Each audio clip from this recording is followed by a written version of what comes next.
सबसे पहले तो अगर आप वाक़याती हक़ाइक़ का जायज़ा लें तो कभी इमरान खान साहब की गाड़ी में आग लग जाती है, कभी उनका पायलट जो है उसकी तबीयत ख़राब हो जाती है, फिर बाय चांस वहाँ पे शिबली फ़राज साहब मौजूद हैं, वो को पायलट की जगह संभालते हैं क्योंकि वो माजी में कमर्शियल पायलट रह चुके हैं, तो फिर वो जहाज़ उतारने में मदद करते हैं।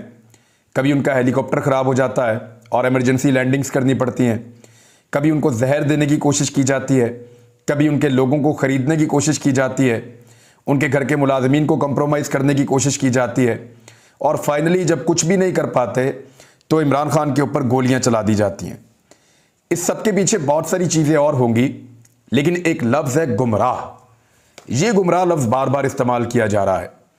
इस लफ्ज़ को सबसे ज़्यादा हाईलाइट किया उस हीरो ने, यानी पंजाब पुलिस की नज़र में वो शख्स हीरो है और PMLN की नज़र में वो शख्स हीरो है, मौलाना फजल रहमान की नज़र में वो शख्स हीरो है, क्योंकि वो लोग उसको ऐसे ही पोर्ट्रे कर रहे हैं कि इस शख्स की कोई गलती नहीं है, ये तो गुस्से में आ गया था इमरान खान की बातों पर।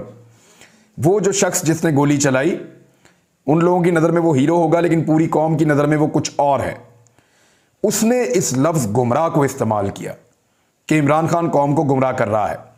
अब ज़रा इसको आप रिवर्स करें, वापस जाएं और पीछे जाएं और देखें कि कौन कौन लफ्ज़ गुमराह को इस्तेमाल कर रहा था।